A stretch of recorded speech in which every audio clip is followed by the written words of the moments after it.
conversei com o Ian Boechat uma vez.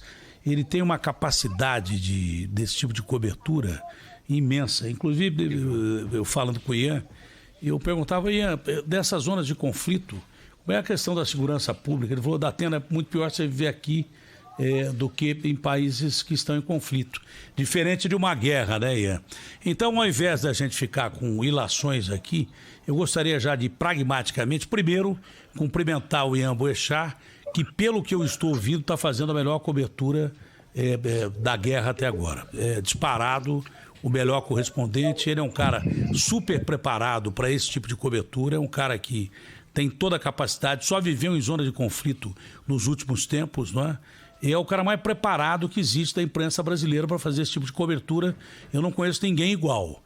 E ele está dando um show mesmo, se bem que ele não queria dar um show num momento como esse. Mas, como a gente diz, você viver num país em que há possibilidade de atentados terroristas é uma coisa. Você viver num país, ou estar num país que está em guerra, é outra coisa. Eu gostaria que o Ian primeiro nos atualizasse dessa reunião que está sendo realizada e qual a probabilidade de um acordo de paz. Eu ouvi que as tropas russas, elas diminuíram o seu ritmo de agressão, mas eu não sei se porque a Ucrânia está respondendo ou se porque estavam esperando uma negociação. Então eu gostaria que o Ian nos passasse primeiro a perspectiva dessa reunião, se há possibilidade de sair alguma coisa boa disso aí. Ian, parabéns, um abraço grande, aqui é o Datena. Obrigado, Datena, obrigado pelas palavras. Bom dia a todo mundo aí no Brasil. Olha, a expectativa é grande aqui, viu, para que haja um acordo entre a Ucrânia e a Rússia, mas até agora a gente não tem nenhuma informação, mas há também muito pessimismo, viu, Datena, de que esse acordo talvez não venha a ocorrer. Aqui em Kiev está tudo muito tranquilo, estranhamente tranquilo, todo mundo na expectativa de que do que vai ocorrer nas próximas horas, né? Ninguém sabe. Nos últimos 2 dias a gente está aqui na expectativa de que um grande ataque pode ocorrer contra a cidade, mas nesses últimos 2 dias as coisas estiveram relativamente tranquilas, a gente ouvia muita bomba na periferia da cidade, mas nessas últimas 24 horas as coisas estão incrivelmente e assustadoramente tranquilas. Eu não ouvi nenhuma explosão hoje e a gente também não tem relatos de batalhas aqui no entorno de Kiev. Enfim, um dia estranho, eu diria. É o chamado olho do furacão, né? Por incrível que pareça, quando você vê um furacão de categoria 5 destruindo tudo, o olho dele é a maior calmaria. Então seria mais ou menos essa analogia. Porque, pelo que consta das notícias, Kiev é uma capital cercada. Está sendo feito um cerco a Kiev, tá? Com armas pesadíssimas aí do lado.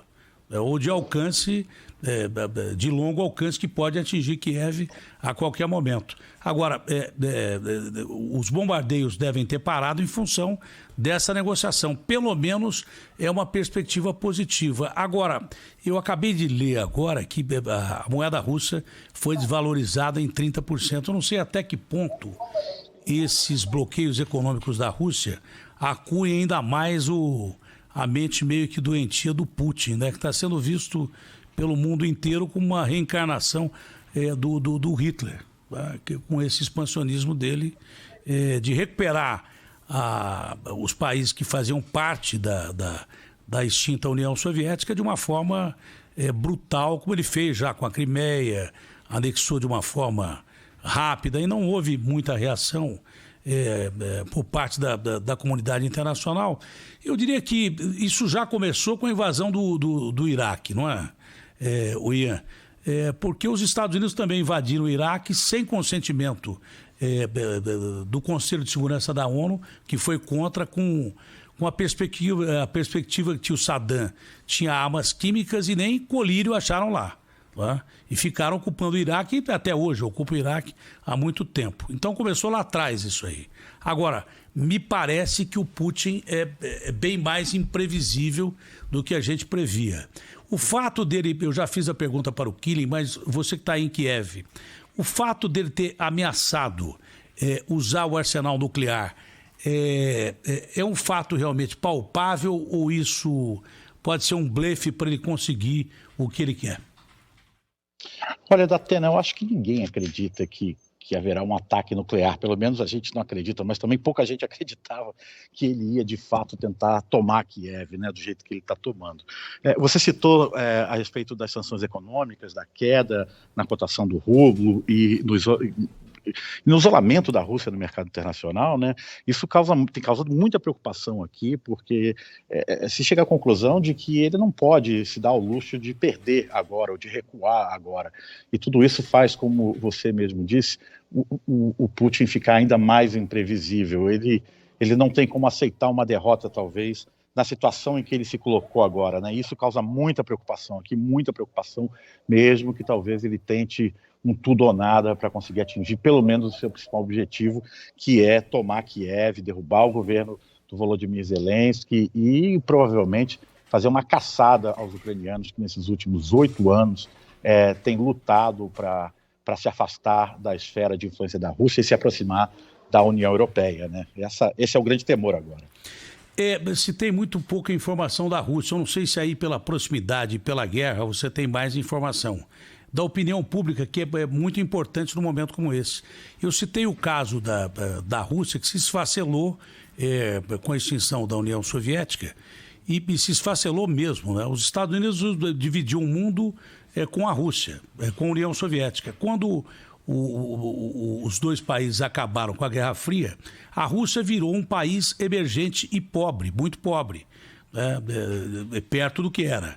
Com o seu poderio militar, só apareceu o que tinha de ruim no comunismo, que, na realidade, não dividia igualdades de forma alguma. A Rússia se tornou um país pobre em relação ao poder que ela tinha com armas. E ele está tentando recuperar isso agora através de um poder bélico. Isso me lembra muito, eu já citei aqui, a República de Weimar, na Alemanha, quando apareceu a figura mesmo do Hitler, onde a inflação era galopante. E a colocação que eu faço é se de repente, porque parece que boa parte da opinião pública russa é contra a guerra, não é?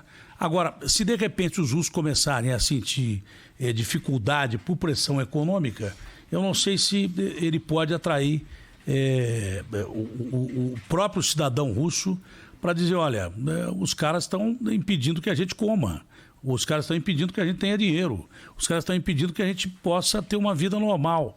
E se talvez isso não mobilize o país, que é muito importante, a influência da opinião pública é muito importante. Ele mandou prender, o que a gente sabe, 5 mil pessoas, deve ser mais. Agora, isso pode mudar a situação quando o cara começa a passar fome, ele pode mudar de opinião, né? É verdade, sem dúvida, e a colocação que você colocou agora, falando sobre essa questão da República de Weimar, é algo muito interessante, e também dessa expansão americana no pós-fim da União Soviética. Essas guerras a gente tem que olhar ela de duas maneiras, né, Datena? Uma que é o quente do que a gente está vendo agora, e também sobre o contexto histórico, político e econômico, né? Tem um livro de um economista muito famoso chamado John Maynard Keynes, que foi escrito em 1919, logo depois do Tratado de Versalhes, das negociações do Tratado de Versalhes, e ele dizia nesse livro, um livro chamado As Consequências Econômicas da Paz, que o que estava sendo feito ali, naquele momento, para punir a Alemanha, ia levar a Europa, sem dúvida, para uma nova guerra. Foi uma previsão incrível de 15 anos de antecedência, mais 20 anos de antecedência, né? E o que você falou é verdade também. O Putin está agindo agora de uma forma muito agressiva, mas a gente não pode esquecer também o que a OTAN e os Estados Unidos e a Europa Ocidental, de toda forma, fizeram aqui também, né? Avançaram muito perto das fronteiras russas, e essa era uma questão estratégica para ele também. É claro que essa reação dele é uma reação, sem dúvida, insana, impensável, né? Mas há também todo um contexto histórico, político, geopolítico, que vai ser analisado no futuro para entender por que isso está acontecendo agora, né? Toda guerra é estúpida. Qualquer que seja o propósito, é estúpida. A guerra é estúpida. A guerra de quem agride, né? Quem se defende não tem outra alternativa. Mas Exato. Se você voltar um pouquinho no tempo, quando o Khrushchev tentou botar mísseis ali em Cuba, os americanos fizeram aquele cerco, né? E quase um navio russo passa pelo cerco, já bem perto da Terceira Guerra Mundial, e depois houve a invasão da Baía dos Porcos e tal. Proporcionalmente é a mesma coisa, porque os russos estavam instalando mísseis com ogivas nucleares a 150 quilômetros do litoral americano. Como é que os americanos reagiram? É a mesma coisa que você botasse bases soviéticas no Canadá ou no México. Então, tudo tem que ser levado em consideração, mas o que me espanta é a figura do Putin. Realmente, pela formação do Putin, o Putin é um cara que, acho que ele nasceu em São Petersburgo. São Petersburgo é a base da oligarquia russa, de Pedro o Grande. Foi quando a Rússia passou a se transformar num grande país, porque Pedro, que foi um grande imperador, visitava os países europeus e desenvolveu a Rússia a partir de São Petersburgo. Ele é um cara de lá. Ele quer retomar a grandeza que a Rússia tinha. Como ele não tem outra forma, ele vai na base de armas. Eu não sei como é que isso vai terminar. Tomara que... Caiu o sinal aqui. Você continua aí, Ian? Porque quando desaparece... Eu tô aqui ainda. Porque quando desaparece o sinal de televisão, parece aqueles filmes em que o cara está falando, olha, parece que vão soltar um míssil aqui, de repente sobe o sinal da televisão. Aqui nós precisamos... Apagou o site aí, Agostinho? Acho que não foi, não. Mas, Ian, é uma situação realmente complicada. No caso de uma guerra convencional, dessa invasão continuar, você acredita que tem tempo para essa invasão continuar? E a custo de quantas vidas, hein? É impossível você pensar nisso, não é? Porque mesmo com uma guerra convencional, você que está aí, você está sentindo que o material bélico usado é um material pesadíssimo. Não é nuclear, mas é um material pesadíssimo, não?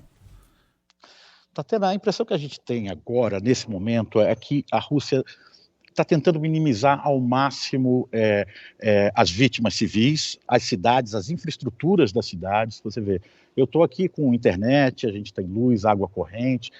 O que parece estar acontecendo nesse momento é que a Rússia ainda está muito longe de estar usando o que ela tem de mais poderoso, o que ela tem de mais moderno em termos de material bélico, né? Então, essa é uma impressão que a gente tem daqui, porque poucas cidades foram destruídas. Kharkiv agora está sendo atacada, mas atacada com um material bélico não muito poderoso, que são os mísseis Grad, mísseis MLRS, que não são de grande poder destrutivo. É claro que fazem estrago, mas muito diferente de um míssil balístico, por exemplo, né?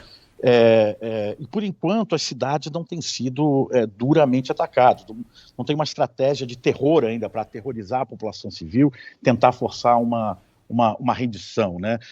Talvez esse seja o próximo passo, talvez a gente comece a ver o grande poder do exército russo em breve, sabe? Isso ainda não aconteceu. Que está estacionado na fronteira da Ucrânia, não? Tem não sei quantas mil tropas, 30 mil tropas, sei lá quantas mil tropas tem estacionado bem perto de onde você estava, não é isso? Eu estava na fronteira, em Kharkiv, que é uma cidade que está sendo atacada hoje. Vim para Kiev porque a situação começou a ficar bastante complicada lá, com muitos ataques. Inclusive, no caminho, passei por alguns locais onde teve vários ataques. Algumas tropas já entraram, claro, várias tropas já entraram, mas ainda parece ser uma tentativa de uma tomada de infantaria, sabe? A artilharia pesada ainda não foi, nem a artilharia pesada, nem a artilharia aérea mesmo, ainda parece não estar sendo utilizada não, viu? Infelizmente. Olha, para encerrar... Ou felizmente, né? Felizmente. Felizmente, mas para encerrar com o Ian, porque ele tem que participar de todos os programas aqui do Sistema Bandeirantes de Comunicação. Mas para finalizar, o objetivo da Rússia seria mais... uma derrubada do governo e tentar colocar um governo fantoche na Ucrânia? Seria esse o objetivo da Rússia a princípio? Eu acho que o grande objetivo da Rússia nesse momento é mostrar ao mundo ocidental de que eles têm força, que se não forem respeitados o que eles querem, eles vão usar a força, e vão usar a força contra um povo irmão para poder deter esse avanço do Ocidente. Eu acho que esse é o objetivo central. E a Ucrânia está no meio, sabe? E claro, eu acho que agora o objetivo é derrubar o governo do Zelensky, sem dúvida, botar tropas em Kiev, na Ucrânia, e colocar um presidente ucraniano que seja simplesmente um títere, né? Um puppet, como se diz em inglês, dos russos. Se eles tomarem aqui, com certeza vai haver uma grande repressão. e que eles vão dar as cartas por aqui. Agora, o próximo passo acho que a OTAN não permite, né? Nem os Estados Unidos e nem os países europeus, né? Acho que o próximo acho que não passo... interessa a ele também, viu, Datena, nesse momento. É muito para ele, eu acho. Bom, tomara que isso acabe bem. A gente está rezando por você aqui, orando por você aqui, porque você está numa zona de conflito. Essa história de que está muito calmo aí, sempre quando está calmo demais, você sabe disso melhor do que eu, você é um correspondente já de há muito tempo, você está acostumado a viver em zonas de conflito, você sabe quando há muita calmaria assim, ou a coisa se resolve de vez, ou a coisa degringola de vez. Eu estou rezando por você e mais uma vez parabenizando pela cobertura excepcional e corajosa e, acima de tudo, muito fiel que você tem realizado aí de Kiev, da Ucrânia. Um forte abraço, um ótimo dia e literalmente um bom trabalho e cuide-se bem aí, hein?